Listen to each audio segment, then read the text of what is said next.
Bueno, pues buenos días a todos y feliz Navidad. El tema que hoy vamos a tratar es muy interesante e idóneo en estos días. Pues en estos tiempos que corren, la gente está perdiendo lo que es el sentido de la Navidad. Además, quiero informaros que después de la conferencia habrá una pequeña sorpresa, por lo que os pido que permanezcáis hasta que termine todo. Y sin más preámbulos, doy paso a Andrés Palma, nuestro vocal de formación, una gran persona que nos va a transmitir todo lo que significa la Navidad. Andrés Palma.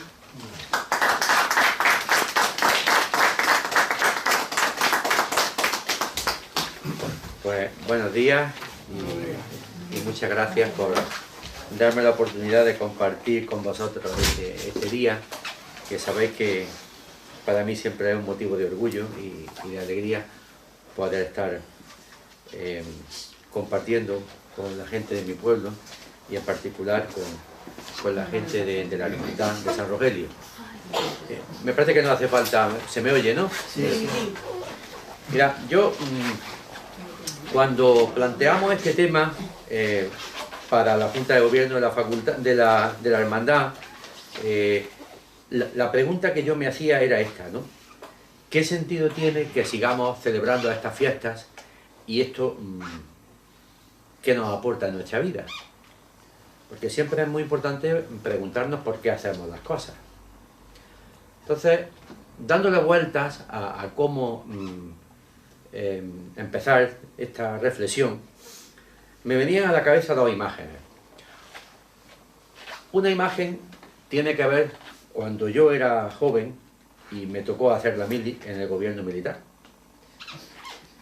Resulta que cuando se distribuían las guardias, es los que hemos hecho la mili, sabemos de qué va, cuando se distribuían las guardias, en la puerta del cuartel siempre había un soldado al lado de un banco. Y nadie sabía por qué aquel soldado estaba allí. Había dos soldados en la garita y otro en el banco. Y después de muchos meses, pues llegó un capitán nuevo y dijo, bueno, pero este soldado, ¿por qué está aquí? Y empezaron a investigar, bueno, y estaba allí porque hacía 5 años habían pintado el banco y habían puesto un soldado de guardia para que nadie se sentara. Y 5 años después seguía el soldado de guardia allí. Y nadie se había preguntado por qué hacemos esto. Entonces eso en el mundo militar ha quedado como el banco pintado, ¿no? Entonces, hacemos las cosas porque siempre se han hecho así. Y no nos preguntamos por qué. Exacto. Entonces, eso fue un hecho cierto, ¿no? Eso pasó. Eso por una parte. Otra imagen que a mí se me ocurría era pues, un juego que cuando somos niños hemos hecho muchas veces y que lo habréis visto. Que estamos en un círculo y alguien le dice algo al oído, va pasando el mensaje y cuando llega al último, lo que el último ha recibido no tiene nada que ver con lo que el primero había dicho. Con lo cual quiere decir que algo que se ha dicho, cuando lo transmitimos, acaba deformado hasta ser otra cosa. Esa era otra anécdota, ¿no? Y a partir de ahí decía, bueno, ¿y cuál fue el mensaje primero de la Navidad? ¿O por qué pusieron ahí ese soldado? Y si nos vamos haciendo preguntas, posiblemente llega un momento en el que no tenemos más respuestas. Y esas son las que yo quiero plantearos esta mañana. ¿Por qué celebramos los cristianos la Navidad y qué sentido tiene? Mira, a mí me gusta empezar siempre las cosas desde el principio, porque es como mejor se entiende. Todos los seres humanos nos gusta saber las respuestas a las grandes preguntas. ¿Por qué tengo que sufrir? ¿Por qué tengo que morir? ¿Por qué hay injusticias? ¿Por qué tengo que tener dolor? ¿Por qué hay buenas y malas personas? ¿Por qué alguien tan bueno se tiene que morir? ¿Por qué ha tenido que suceder esta desgracia? Esas son las preguntas que nos hacemos los seres humanos. Entonces, para responder a esas preguntas tenemos dos caminos. O nos las respondemos nosotros a nosotros mismos, y para muchas no tenemos respuesta, o preguntamos a otros. Bien, pues eso es lo que le pasa no solamente a cada uno de nosotros, sino a la humanidad. Al principio de todo, fijaros, y esto lo cuenta la Biblia en el primer libro, que se llama El Principio, Génesis, en el principio de todo, sabéis que se cuenta ese principio de una manera, pues, alegórica, ¿no? Como si fuera una metáfora. ¿Qué es lo que Dios hizo? Pues hizo todo.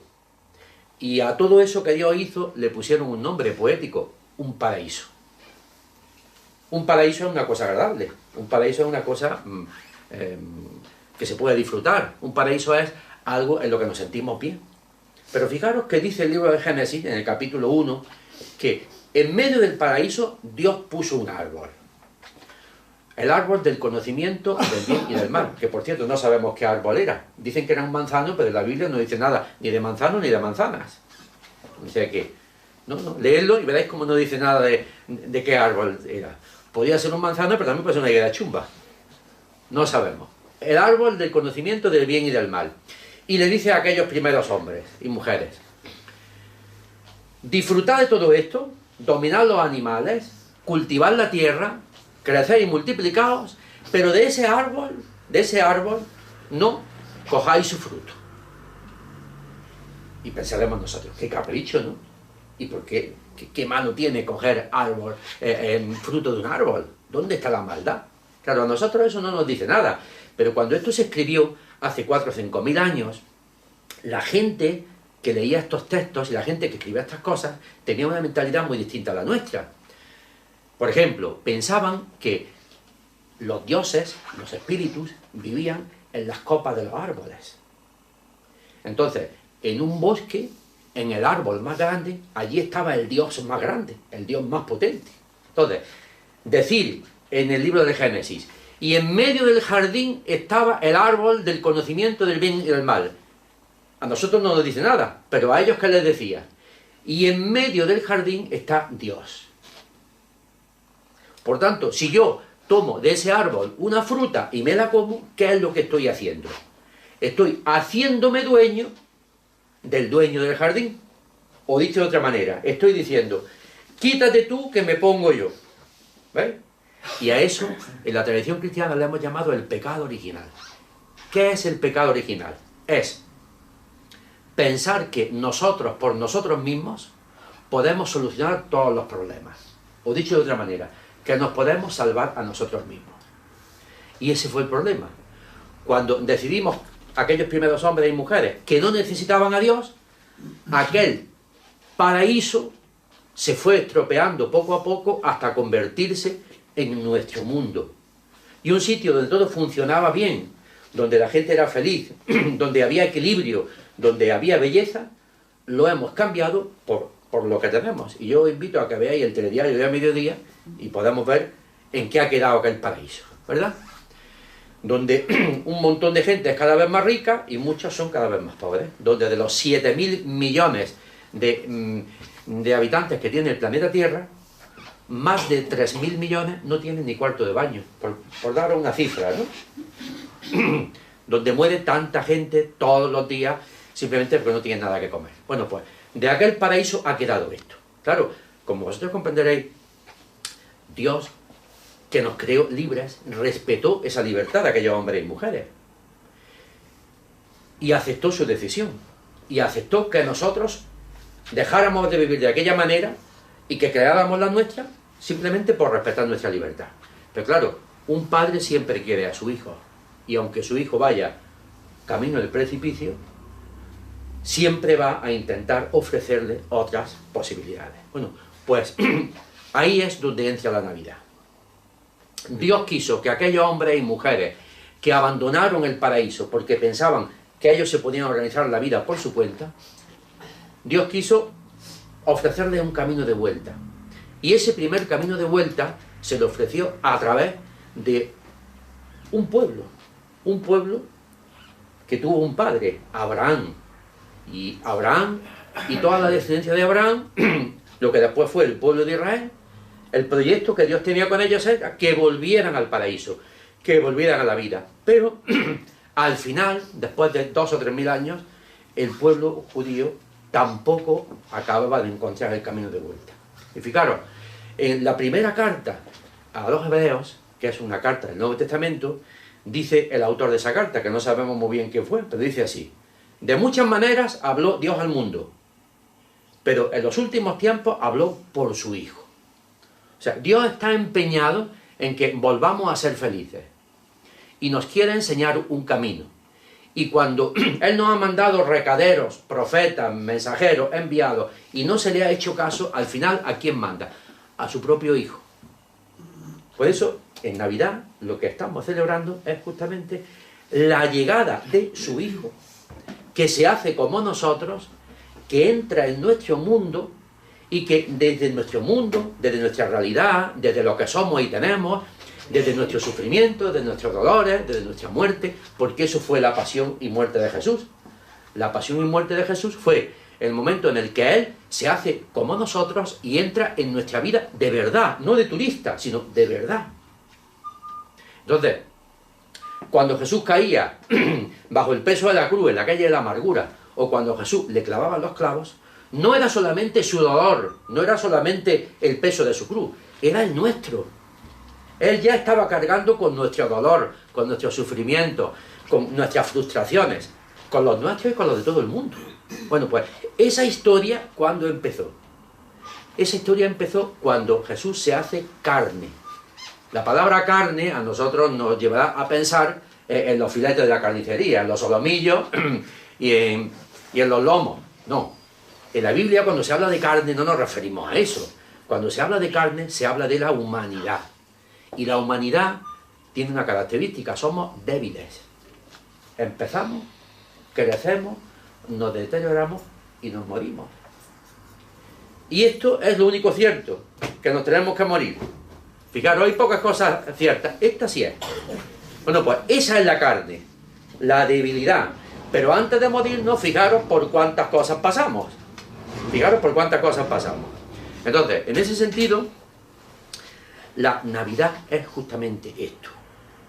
Fijaros que cuando la reina Isabel mandó fundar la parroquia de Illora, en 1486, que sabéis que al principio estaba en el castillo, en la capilla que había del castillo, que después se destruyó y luego ya se bajó abajo. Bueno, pues, fijaros qué título le dio la reina Isabel, muy consciente de lo que quería decir: Parroquia de la Encarnación. En un sitio donde no había cristianos desde hacía por lo menos 200 o 300 años, de eso hablaremos otro día, ella quiere fundar una parroquia con el título de la Encarnación. ¿Por qué?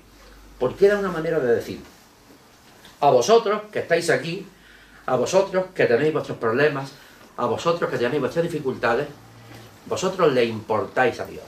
Le importáis tanto que ha mandado a su Hijo para ser uno de vosotros y para que, estando con vosotros, os enseñe el camino de vuelta a mi casa. ¿Veis? Claro, vosotros imaginaos, cuando un hombre y una mujer que están perdidos en la vida, que tienen sufrimientos, que tienen todo tipo de amarguras, que no le encuentran sentido a todas las cosas que le han caído encima, un día alguien les dice: oye, yo te quiero, tu vida tiene sentido, tú le importas a alguien, lo tuyo, siempre es lo mío. Claro, cuando alguien que está hundido en la miseria oye eso, se le encienden los ojos. ¿A quién no le gusta que lo quieran? ¿A alguno de vosotros no le gusta que lo quieran? A todos nos gusta que nos quieran. Bueno, pues eso es lo que Jesús vino a decirnos: que mi Padre os quiere a cada uno de vosotros, que os echa de menos, que tiene un sitio reservado para vosotros en su casa, que cuando vais a volver, que está la mesa puesta, el brasero caliente y las manos abiertas para daros un abrazo, para acogeros, pasar página y empezar de nuevo. Pues esa es la Navidad. Descubrir que mi vida tiene sentido porque alguien le da sentido, no porque yo le doy sentido con mis ideas, con mi creatividad, con mis proyectos, con mis planes, sino porque además de eso, que ya es bello, ya es precioso, ya es hermoso, además de eso, alguien me regala el sentido. Y sabéis, la primera persona que descubrió eso? La Virgen María. La Virgen María fue una mujer de pueblo, una chica joven, 15, 16 años, que vivía en estas circunstancias y que de pronto recibió un mensaje de parte de Dios y le dijo: cuento contigo para mi proyecto. ¿Y qué dijo ella? Aquí estoy. Y desde el momento en el que dijo aquí estoy, hizo, fijaros, todo lo contrario de lo que hizo la primera Eva y el primer Adán. ¿Qué dijeron? No quiero tu proyecto, me quedo con el mío. ¿Qué dijo María, la nueva Eva? Todo lo contrario. Sí quiero tu proyecto y aquí estoy. Y desde el momento en el que María recibe el proyecto de Dios, su vida cambia. Su vida cambia, pero hasta físicamente. Se queda embarazada. Pero lo que recibe no es para ella, es para darlo. Y fijaros, lo que ella dio a la humanidad, la revolución que organizó. Pues eso es la Navidad. La Navidad es descubrir, no simplemente que celebramos un aniversario que pasó hace 2019 o 20 años, porque esa es otra. Sabéis que no sabemos exactamente en el año en el que estamos, porque ha habido distintos cálculos. Unos dicen que estamos en el año 2010, otros en el 21, en fin, ha habido por lo menos 3 ajustes de calendario y no sabemos muy bien si lo que vamos a empezar el día 1 es 2020 u otro año. Pero en fin, eso ya no lo vamos a arreglar. Eso ya lo vamos a dejar así. Y vamos a hacer como que vivimos en el 2020. Bueno, pues, en ese sentido, ¿qué fue lo que los primeros cristianos descubrieron? Los primeros cristianos esto lo tenían muy claro. Hasta tal punto, fijaros, que cuando al primo de Jesús, San Juan Bautista, que celebramos su fiesta el 24 de junio, lo llevaron a los 8 días de nacer. Sabéis que los judíos tenían la costumbre de que a los niños, cuando nacían, a los 8 días los llevaban al templo para presentarlos. Cuando lo llevaron a presentar, el sacerdote que estaba de turno ese día en el templo de Jerusalén, Zacarías, dijo unas palabras muy bonitas. Y una de las cosas que dijo fue la siguiente: bendito sea el Señor Dios de Israel, porque nos visitará el sol que nace de lo alto. ¿Para qué? Para iluminar a los que viven en tinieblas y en sombras de muerte. Esa es la Navidad. Experimentar que nuestra oscuridad la ilumina un sol que disipa nuestras tinieblas y nos lleva más allá de nuestra muerte y de nuestro dolor. ¿Sabéis qué nombre le pusieron a esto los primeros cristianos que quisieron escribirlo para que no se olvidara? Buena noticia. Evangelio. Mateo, Marcos, Lucas y Juan escribieron esto, cada uno desde su sensibilidad, cada uno pensando en una gente concreta, y le pusieron el mismo nombre, buena noticia. ¿Por qué? Pues porque si a ti te dicen que es posible salir de tu dolor, de tu noche, de tu oscuridad y de tu sufrimiento, eso siempre es una buena noticia. Pero claro, los cristianos en los primeros siglos les pasaba un poco como a nosotros. Fijaros cuánta gente vive en Illora y cuántos estamos aquí esta mañana. O fijaros cuánta gente vive en Illora y cuántos estaban el día 25 en la celebración de la misa de Navidad. ¿Cuántas personas celebraron el día 25 la Navidad? Bueno, hubo... Más o menos. Entre la Nochebuena y la Navidad, pues... yo qué sé, a lo mejor 150, 200, bueno, por ahí. 150 personas. Si comparamos con el censo de habitantes de Illora, la pregunta es, ¿y dónde estaban los demás? Bueno, pues esto no solamente pasa en Illora. Esto pasaba también entonces. ¿Dónde estaban los demás? Pues haciendo otras cosas. ¿Y qué hacían? Pues mira, en Roma y en el Imperio Romano tenían muchas costumbres. Una de las costumbres era esta. Ellos se habían dado cuenta de que el sol crece, las horas de sol crecen y disminuyen. Y habían pensado que el sol era un dios. Y le pusieron un nombre, Helios.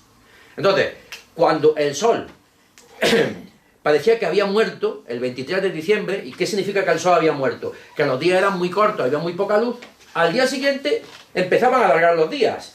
Y es como si se muere pero resucita, se muere pero resucita. Es el Dios que nunca se muere, porque muere y se resucita. Él mismo. ¿Sabéis cómo le llamaban a esa fiesta?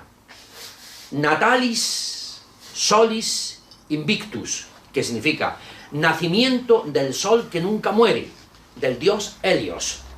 Y la gente estaba esperando el amanecer del día 25, Claro, como hacía frío, como eran muchas horas, pues ¿qué hacían? Se reunían alrededor del fuego, comían, cantaban, bailaban y se emborrachaban. Hasta esperar que por la mañana del día 25, cuando amanece y los gallos cantan, celebrar el gran nacimiento del dios Sol. Eso es lo que la gente hacía. Claro, los cristianos que al principio, los cristianos de Roma y los cristianos que vivían pues también aquí, porque aquí empezó a haber cristianos en el final del siglo I o siglo II, hacían eso.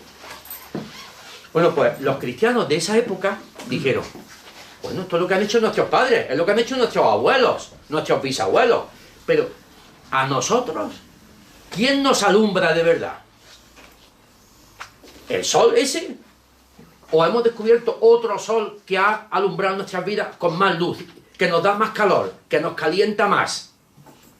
Bueno, pues los cristianos dejaron de celebrar el nacimiento del dios Sol para, recordando las palabras de Zacarías, decir, nosotros celebramos al auténtico sol de justicia, que es Jesucristo. Y le cambiaron el nombre a la fiesta. Nativitas solis invictus, nativitas dominum nostrum Jesucristo. Lo digo en latín porque es la lengua que la gente hablaba entonces. Nacimiento del sol, lo cambiamos por el nacimiento del sol de la vida, que es nuestro Señor Jesucristo. ¿Veis? Y esto se produjo poco a poco, en muy pocos años, hasta que llegó un momento en el que mucha gente se hizo cristiano, mucha gente dejó de celebrar la fiesta del dios Sol y empezaron a celebrar esto. Entonces, a partir de ahí, todo se reinterpreta. A partir de ahí, todo se vive de otra manera. A partir de ahí, surgen muchas costumbres, muchas tradiciones. Claro, os estoy hablando del siglo III, IV, V. ¿Qué sucede? Que llega un momento en el que mucha gente se hace cristiano, mucha gente se bautiza, pero lo hacen por costumbre y por tradición. Pero no han tenido esta experiencia. No han tenido la experiencia de decir, yo me he encontrado con el Señor que ha iluminado mi vida y me la ha cambiado. Sino que esto lo hacían mi padre y mi abuelo y nosotros seguimos haciendo lo del banco pintado. ¿Ves? El soldado siempre estaba ahí, pues que se ponga el soldado. O el mensaje que las primeras generaciones de cristianos le transmitieron al otro ha ido pasando de generación en generación y en la 50 o 60 generación el mensaje ya no tiene nada que ver con el primer mensaje. Y ahí es donde nos encontramos nosotros. Entonces, en la medida en que nuestra sociedad se ha ido alejando del mensaje de Jesús, en la medida en que muchos hombres y mujeres, buenas personas todos, no han tenido la experiencia de que el Señor es la luz que alumbra su vida, pues ¿qué es lo que hacen? Lo que naturalmente hemos hecho siempre, comer, beber, estar juntos, antes en torno al fuego, ahora en torno a la televisión, porque ahora ya no necesitamos fuego, ya tenemos estufa y tenemos tal. Entonces, ¿qué ha ido pasando con la Navidad? Se ha ido vaciando de su contenido religioso y recuperando el anterior contenido que tenía. Por eso tú le preguntas a la gente, bueno, ¿pero qué es la Navidad? Bueno, pues la Navidad es la fiesta de estar juntos, de la familia, y luego no te lo dice, pero también es la noche de comer gambas, es la noche de el atracón de comida, es la noche en que echamos de menos a los que ya se han muerto, es la noche... Pero claro, es que eso no tiene nada que ver con la Navidad cristiana. La Navidad cristiana es estar juntos, la familia, pero ojo, no solamente la familia de la sangre, sino la familia de los que tenemos un mismo Padre, que es Dios, una misma Madre, que es la Virgen, y unos hermanos que son todos los bautizados y bautizadas. Esa es la familia de los cristianos. Entonces, los cristianos se reunían primero en sus casas para cenar y después se reunía toda la comunidad esperando físicamente el amanecer, que era el símbolo de Jesucristo. Claro, cuando para mucha gente Jesucristo no es nadie porque no lo han descubierto, todo se queda en comer y en beber. Y ya mucha gente, porque esto es un proceso natural, ha dejado de decir feliz Navidad, porque eso no es nada. Ya dicen felices fiestas, efectivamente. ¿Por qué? Porque son unas fiestas de invierno. ¿Quién ha ido más allá de que esto es algo más que comer, beber, intercambiar regalos. Pues cada vez menos gente. ¿Por qué? Porque no lo han descubierto. Quizás tendríamos que preguntarnos, ¿y por qué nuestros hijos y nuestros nietos, y por qué tanta gente que está a nuestro alrededor, no han descubierto que Jesús es la luz que alumbra su vida? ¿Qué ha pasado? O quizá otra pregunta antes, ¿el Señor es la luz que alumbra mi vida? Porque si Él es la luz que alumbra mi vida, mi hijo, mi marido y mis nietos lo van a ver. Pero si Él no es la luz que alumbra mi vida, van a ver lo que hay. Otra cosa. ¿Veis? Pues en ese sentido es muy importante que recuperemos la raíz del sentido de la Navidad. Porque si no, podemos andar bastante despistados. Y fijaros, como vivimos en una sociedad cada vez más descristianizada, el plato fuerte, fijaros que tradicionalmente le habíamos puesto hasta un nombre muy castizo, la Nochebuena. ¿Por qué es la Nochebuena?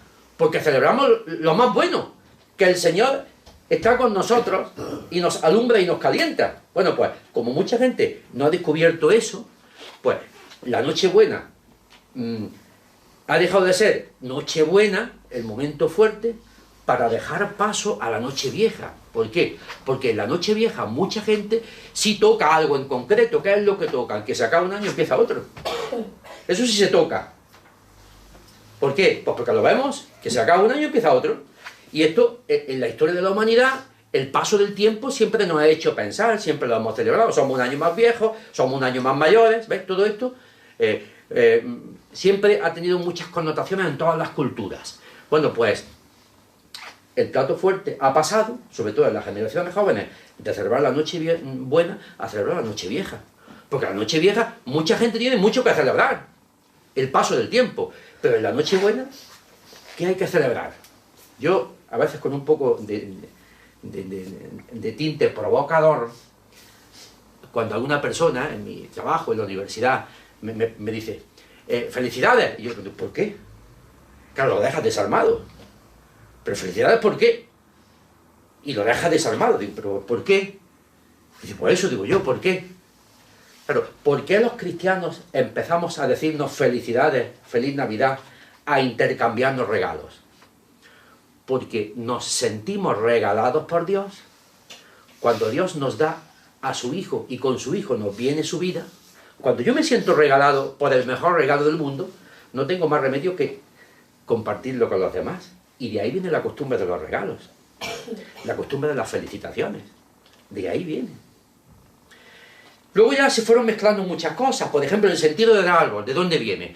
Cuando los pueblos del norte de Europa, Suecia, Noruega, Dinamarca, que eran pueblos que seguían adorando a los dioses que vivían en los bosques, lo habréis visto en las películas, Thor, por ejemplo, aparecen muchos, incluso muchos dibujos animados, ¿qué pensaban? Que en la copa de esos árboles vivían los dioses y había que tenerlos contentos, porque si no nos atacaban, no nos daban buenas cosechas, o los lobos atacaban nuestro rebaño. Y entonces la religión era, te doy para que me des, era un comercio, ¿no? Bueno, pues, ¿qué hacían? Al árbol más grande le llevaban ofrendas y le encendían velas y lámparas. Claro, cuando los primeros misioneros cristianos llegaron a estos pueblos y se encontraron esas costumbres, dijeron, esto no lo podemos quitar. ¿Por qué? Porque lo llevan haciendo miles de años. Pero sí podemos darle un tono cristiano. Y hay, por ejemplo, una frase en el Evangelio que dice, del tronco del árbol de Jesé nació el Hijo. ¿Quién era Jesé? El padre de San José. Pues del tronco del árbol de Jesé nació un retoño de vida, Jesús. Jesé era el bisabuelo de Jesús. El abuelo, el abuelo. Entonces, ¿con esto qué quiero decir? Que se cristianiza el árbol. Y el árbol ya no es simplemente un signo pagano, sino que es un signo que los cristianos lo incorporan. Porque mirad, los cristianos hemos inventado muy pocas cosas. Los cristianos lo que hemos hecho es que las cosas que teníamos, las cosas que vivíamos, le hemos dado otro nuevo sentido. Pero inventar, lo que se dice inventar, hemos inventado muy poco. Porque lo que tenemos es lo que Dios nos ha dado. Entonces se incorpora el árbol. Y así, poco a poco, surge pues toda una manera, digamos, que va pareja con el sentido cristiano. Pero claro, el sentido más original, que fue el mensaje que yo os mandé a los de la Junta de Gobierno, fue una carta que ha escrito el Papa Francisco, que la publicó el día 1 de diciembre, que os la invito a que la leáis porque es una maravilla, sobre el Belén, el nacimiento. Vale la pena que lo leáis, que lo traduzcáis. ¿Por qué? Porque el Papa Francisco no viene a decir. Mirad, un signo tan sencillo como este, que nos causa, sobre todo a los niños, pensad cuando éramos niños, asombro y admiración, es una manera muy sencilla de decir con imágenes, con colores y con figuras todo esto. Y en ese sentido, es muy importante que recordemos quién inventó todo esto. No sé si lo sabéis. Pues esto quien lo inventó fue San Francisco de Asís. San Francisco de Asís, en el norte de Italia, en una ciudad que se llamaba Greccio, pues él había pasado un tiempo largo en Palestina, viendo los sitios donde había nacido Jesús, donde fueron los magos, todo esto, ¿no?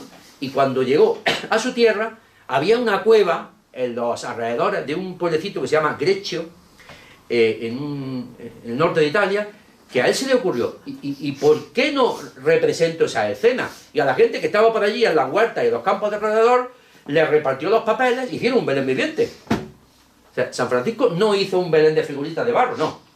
Fue una representación de un Belén viviente. Y hubo tal impacto en la gente que vivía en aquellos pueblos que uno incluso dijo, pero si es que yo vi a Jesús, ¿cómo que lo viste? Sí, sí, lo vi. Aquello me impactó tanto que yo vi al Señor. Y San Francisco se dio cuenta de que, pues, esto es un buen mecanismo. Y a partir de ahí, a sus frailes, los franciscanos, les propuso hacer figuras, se extendió por Italia. Bueno, y una tradición tan bella como esta ha llegado a todo el mundo. Pero fijaros, decía el Papa Francisco que esto no es solamente un elemento decorativo, como la gente puede pensar, sino que es una catequesis viva. Fijaros lo que puede significar todo esto. Decía, ahí veis las estrellas, ¿verdad? ¿Qué creéis vosotros que significan las estrellas del Belén? ¿Que era de noche? Sí, evidentemente. Pero claro, tenemos un pequeño problema. Hago un paréntesis. No sabemos el día en que nació Jesús. La Biblia nos dice que la Virgen dio a luz en la época del emperador Tiberio. ¿Por qué ha pasado la historia del emperador Tiberio? Porque quiso contar a toda la gente que había en el Imperio Romano. Y como entonces no había ordenadores, ni había ayuntamientos para hacer censos, ¿qué dijo el emperador? Que cada uno vaya donde nació y se apunte. Y para eso dio un plazo de 2 años. Bueno, pues en 2 años fue cuando cada uno fue a su pueblo a apuntarse. Con lo cual no sabemos ni el día, ni el mes, ni el año en el que nació Jesús. Lo celebramos el día 25 por esto que había dicho, del culto al sol, que los cristianos lo cambiaron. Pero lo que sí sabemos es que era de noche. ¿Qué significan cada una de esas estrellas? Pues significa que en la noche del mundo, en la noche de nuestro dolor, en la noche de nuestro sufrimiento, en la noche de nuestra soledad, en tantas noches que todos vosotros conocéis, que nos llegan a nuestra vida, a veces sin avisar, que en esas noches hay estrellas que Dios nos regala. Que no nos desanimemos, porque por muy oscura que sea la noche en la que tú estás, el Señor la quiere iluminar. Eso, las estrellas. Luego tenemos los paisajes. Claro, aquí solamente tenemos el portal, pero en los belenes normalmente se suelen poner casas de muchas, y a veces pues casas viejas, o casas un poco destruidas, casas incompletas. ¿Eso qué significa? Pues que nuestra sociedad un poco caída, incompleta, empobrecida, Dios la quiere restaurar. Quiere que volvamos a aquel paraíso. Luego están las montañas, los ríos. ¿Eso qué significa? Pues que toda la creación participa de esto, no solamente nosotros. Fijaros, ahora precisamente estamos viviendo en estos últimos meses pues el problema del cambio climático, el problema del congreso que ha habido en Madrid, que nos vamos a cargar el planeta. Bueno, pues Dios también quiere que cuidemos el planeta porque es creación suya. La creación entera se alegra con la venida de esta buena noticia. Los pastores, los riachuelos, incluso el animal más pequeño, todos son importantes. Bueno, pues para caer en la cuenta de eso, el Señor manda 2 signos. una estrella más grande que las demás y unos ángeles que avisan a los pastores. ¿Quién ve las estrellas? ¿Qué hace falta para ver una estrella? Estás mirando, ¿no? ¿Qué hace falta para que se vean las estrellas? Que no haya una contaminación lumínica tan grande que nos impida ver las estrellas. Ahora ya en las ciudades y en los pueblos miramos al cielo y no vemos ni las estrellas, porque hay tantas luces y tantas farolas. Bueno, pues, ¿qué significa que Dios manda una estrella? Que tenemos que ser capaces de mirar los signos que hay en nuestro alrededor, porque son pistas que nos envía Dios. Y a veces estamos tan metidos aquí que no miramos al cielo.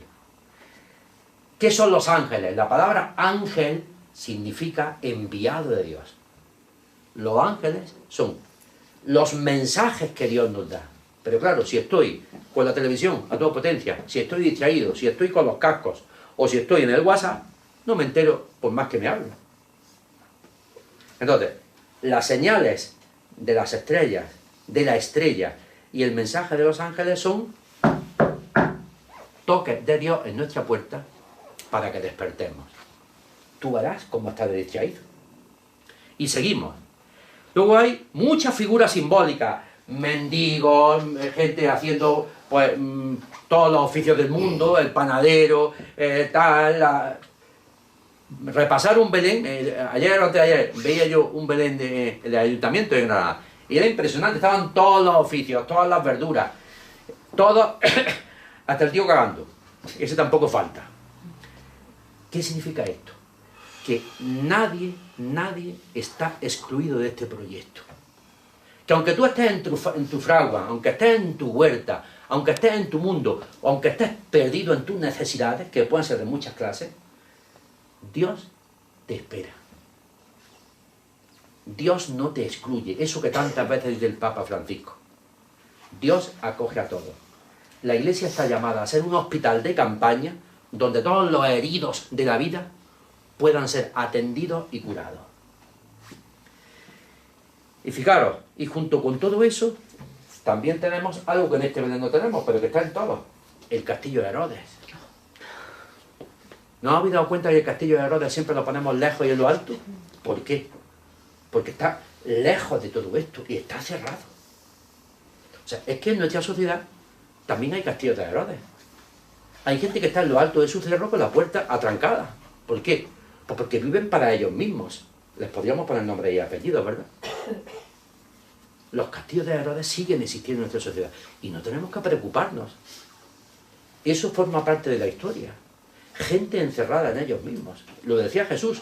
Hay gente que ve, que mira y no ve. Hay gente que tiene oídos y no oye. O un día enfadado, Jesús dijo: maldita generación, os he tocado la flauta y no bailabais, os he cantado y no os movíais. Un día Jesús, desde un cerrete que veía a Jerusalén, buscando en el Evangelio, ¿no? Esto es así. Hay mucha gente que no se entera, ni lamentablemente se va a enterar, pero esto no nos tiene que desanimar. Entonces, en ese sentido, ¿qué es lo que plantea Jesús? Desde lo pequeño, y fijaros que esto es pequeño. Fijaros que esto es pequeño. ¿Dónde va un niño? ¿Dónde va un niño? Pues desde lo pequeño se plantea una revolución que lo cambia todo. ¿Qué es lo que hace falta? Que ese pequeño crezca. Pero si al pequeño no lo dejamos crecer, si el pequeño no crece en ti y en mí, pues esto no funciona. ¿Por qué celebramos la Navidad todos los años? Porque Jesús ya nació, y ya nació en ti. ¿Sabes cuándo nació en ti Jesús? El día que te bautizaron. Ese día sembraron la semilla de su vida dentro de ti. Pues fíjate, desde que te bautizaron hasta hoy, ¿cuánto hemos crecido, verdad? Ha pasado un rato. Pues sí, desde que nos bautizaron hasta hoy, nuestra fe hubiera sido cuidada y cultivada, fijaros cómo sería. Sería un árbol grandísimo. Bueno, pues por eso celebramos la Navidad. Por eso en Adviento decimos muchas veces: ven Señor Jesús. ¿Pero dónde va a venir? ¿Al nacimiento? No. Ven a mi vida. Cambia mi vida. Alumbra mis tinieblas. ilumíname, cuéntame noticias buenas. Entonces, en ese sentido, fijaros, ¿sabéis los primeros que acogieron a Jesús? ¿Quiénes fueron?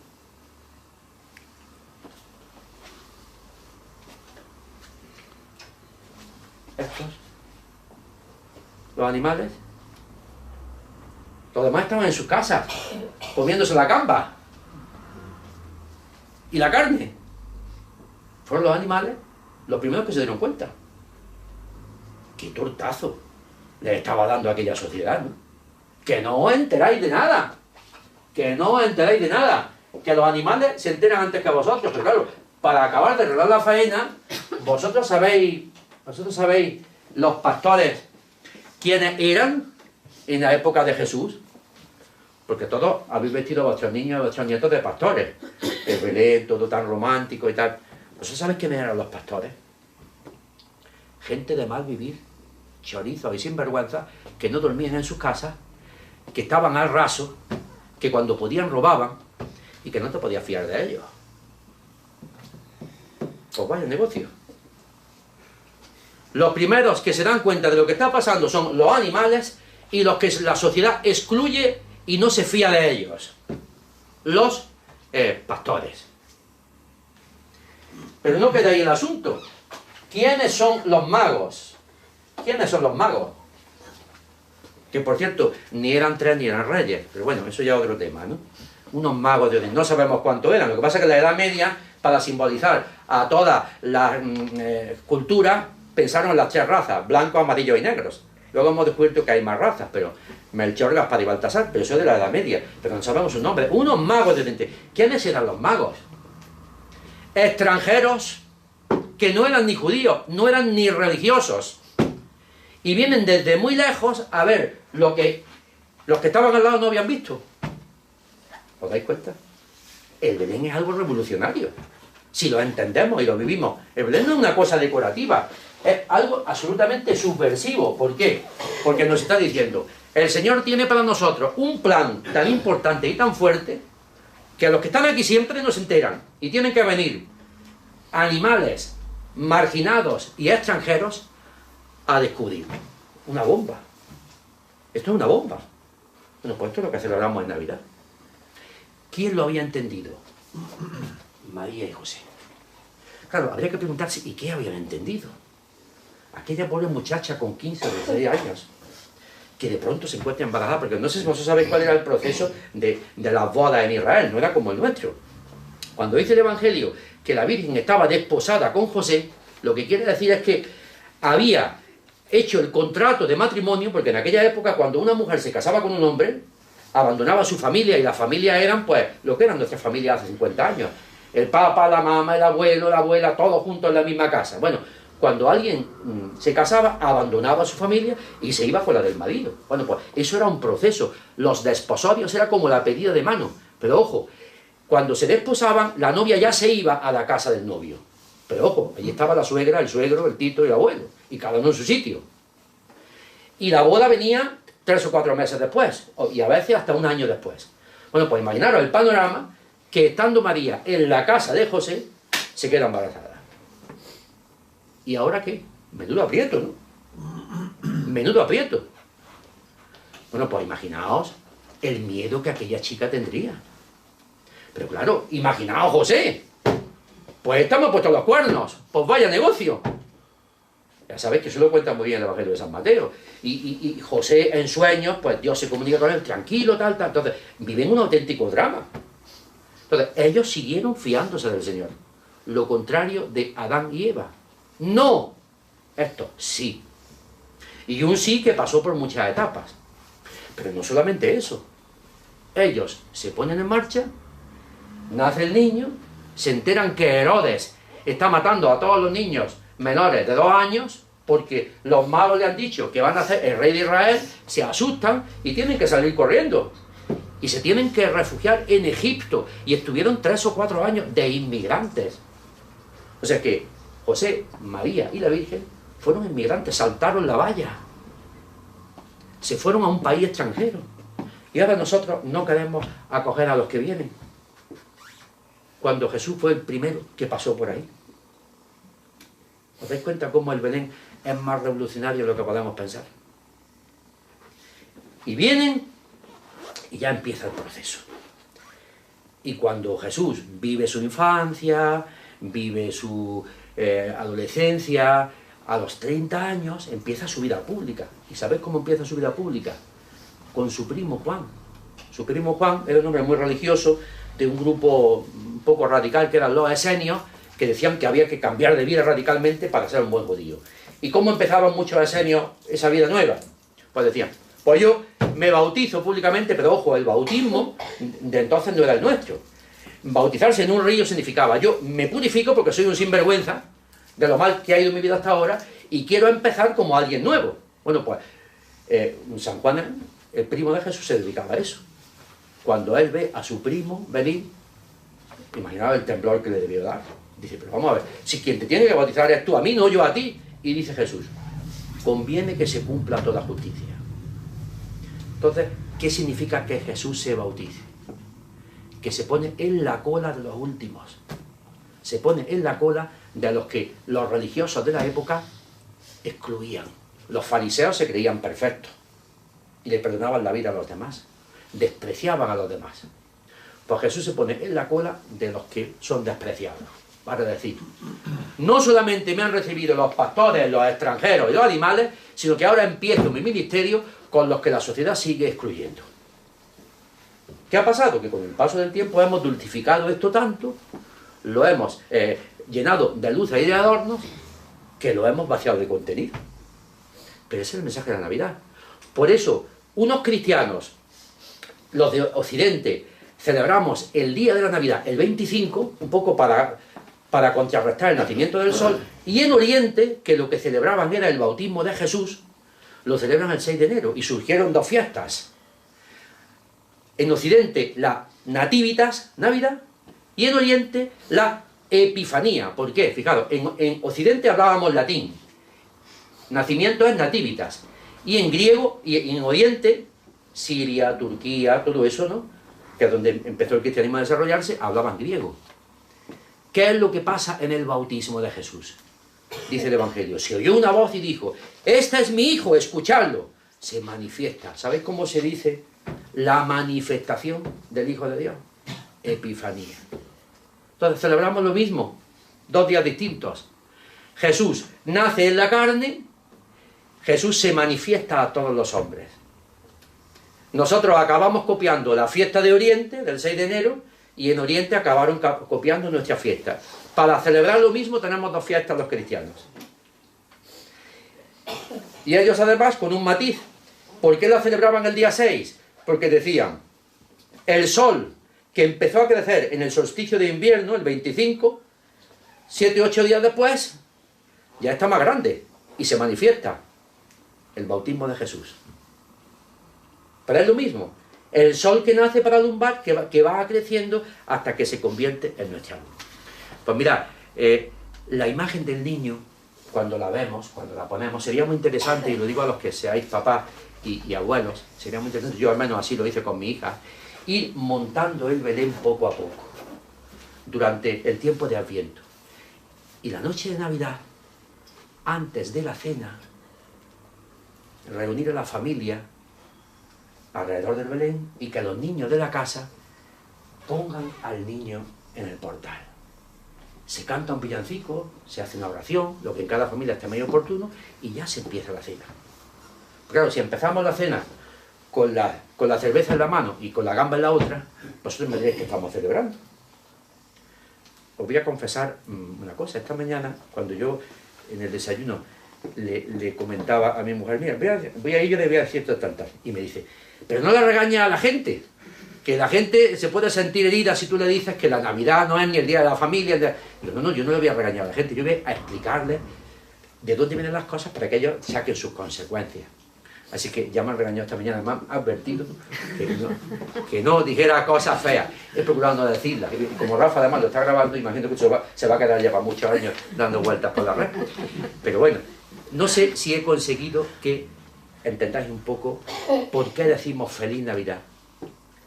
¿Por qué la noche de Navidad o el día 25, antes del Evangelio, decimos, hoy nos ha nacido el Salvador, el Mesías del Señor. No nació hace 2020 años, sí, claro que nació, pero hoy ha nacido un poco más en tu vida, en la tuya y en la mía.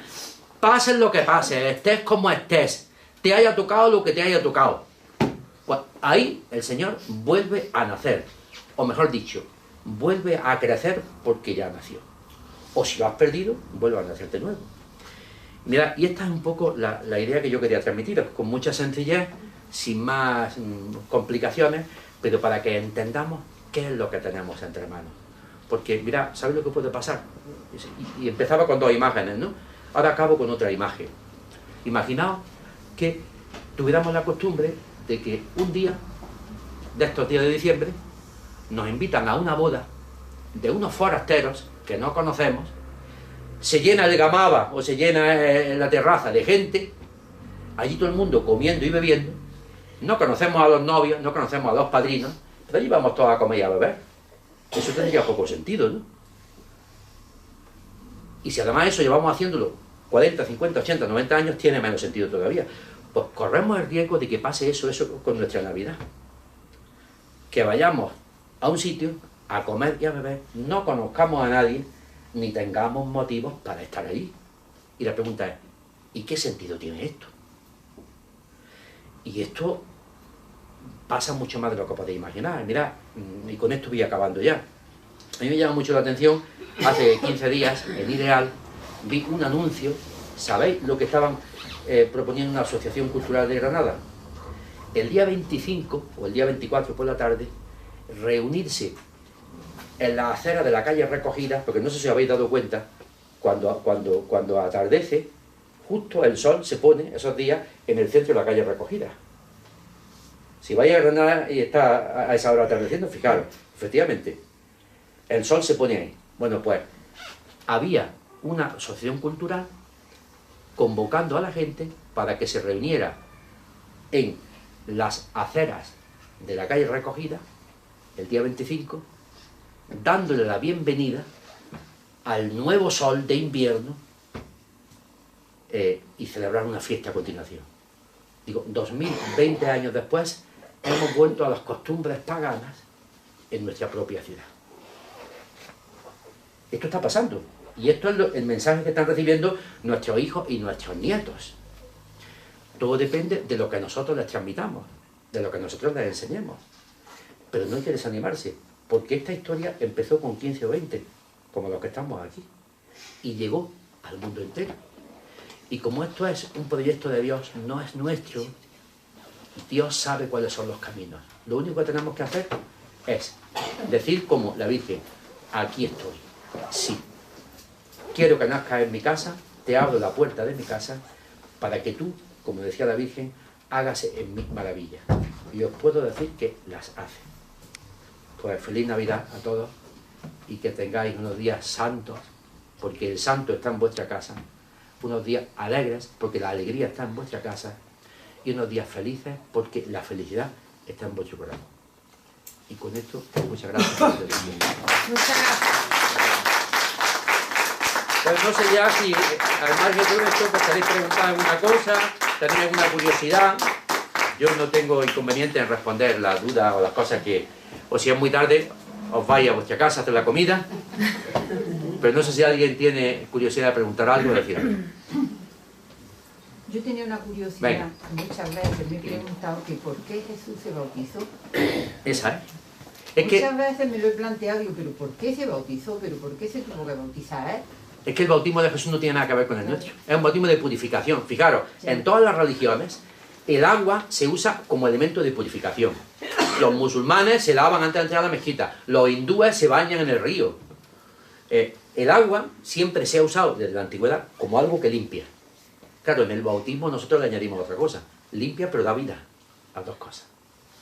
Por eso los cristianos copiamos signos pero los reinterpretamos. ¿Más dudas? Bueno, gracias. Bueno, se ve que no me he explicado mal, ¿no? Entonces. Bueno, pues muchas gracias por vuestra atención. Muy bien. Gracias a ti. Gracias a ti. Ah. que yo fui testigo de lo primero que dijiste. De lo del banco, ¿no? ¿Qué vez pasó en Burgos? Yo sé que lo contaban allí, pero yo no sabía. Pasó eso que pasó con el... Claro. Entró uno que don Alfredo Herrero Paniagua, de General Nuevo, en Burgos. Y entonces revisó todos los cuarteles y llegó allí y había 2 centinelas en un banco. Y estos hombres que hacen aquí. Nadie debía explicar. Y desde ahora dejarlo eso. Fue eso. Y el nuevo, pues iba allí para que no se necesitara nadie y lo estropeara. Pues así. Estuvo ahí años y años hasta que fue. Por eso es muy importante saber el porqué de las cosas. Saber el porqué de las cosas. Yo fui testigo de la realidad. Claro. En Burgos nada más. Estaba haciendo servicio militar. Bueno, pues De la vida. lo dicho, feliz Navidad y feliz Año Nuevo para todos. Igualmente. Sorpresa que teníamos, y es que Abelardo nos va a cantar unos villancicos. Anda, bueno. Pues ya era hora, parece que tenía un ¿Quién hay aquí? Perdóname, que estoy un poquito afónico y si sale la cosa, más me perdonáis, que no es una persona que está muy metida en esto de cada público. Voy a ver si puedo hacerlo. A base, esto es asunto de los villancicos que hay en muchos de Navidad, que uno se le llama los campanilleros. Vamos a ver. Y dice: y a la puerta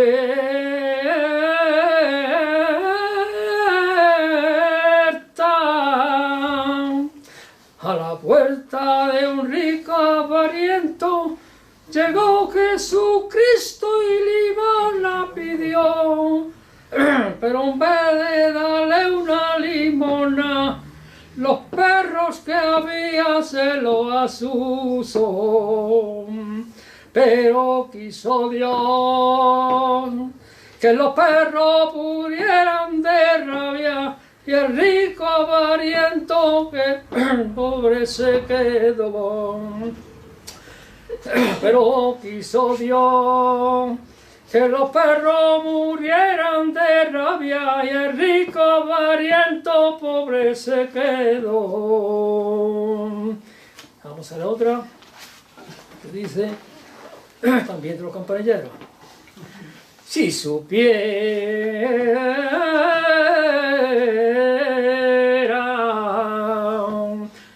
supiera la entrada que tuvo el Rey de los cielos en Jerusalén, que no había coche ni cabeza, tan solo vio un burrito castigado fue. Tan solo un burrito castigado fue, y quiso demostrar que la puerta bendita del cielo tan solo la abre la Santa Misa. Pero quiso demostrar que la puerta bendita del cielo tan solo la abre la Santa Misa.